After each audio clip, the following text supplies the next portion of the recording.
Vincent Malloy is 7 years old. He's always polite and does what he's told. For a boy his age, he's considerate and nice. But he wants to be just like Vincent Price.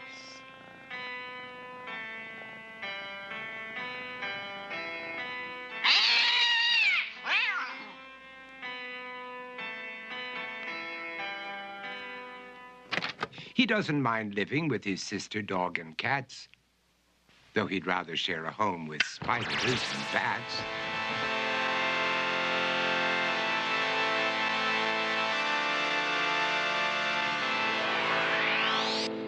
There he could reflect on the horrors he's invented and wander dark hallways alone and tormented.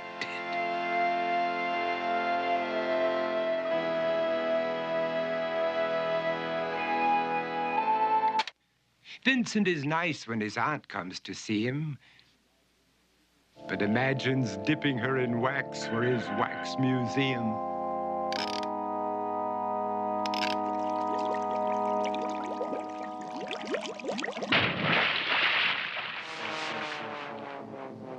He likes to experiment on his dog, Abercrombie, in the hopes of creating a horrible zombie.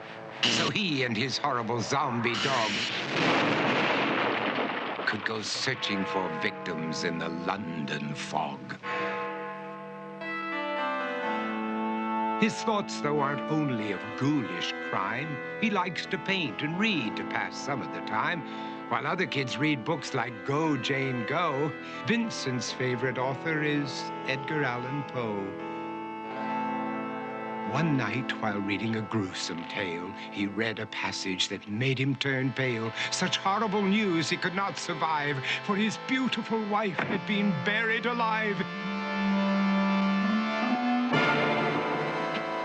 He dug out her grave to make sure she was dead, unaware that her grave was his mother's flower bed.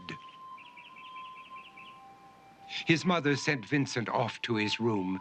He knew he'd been banished to the Tower of Doom, where he was sentenced to spend the rest of his life alone with the portrait of his beautiful wife. While alone and insane, encased in his tomb, Vincent's mother burst suddenly into the room. She said, "If you want to, you can go out and play. It's sunny outside and a beautiful day."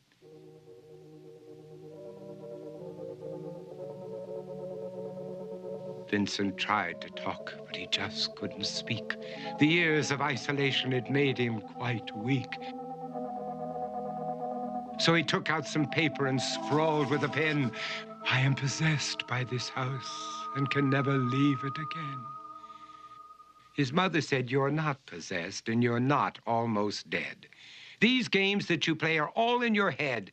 You're not Vincent Price, you're Vincent Malloy. You're not tormented or insane, you're just a young boy. You're 7 years old and you are my son.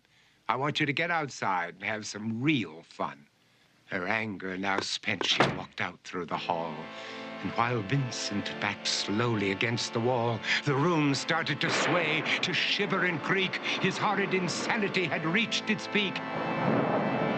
He saw Abercrombie, his zombie slave, and heard his wife call from beyond the grave. She spoke from her coffin and made ghoulish demands, while through cracking walls reached skeleton hands.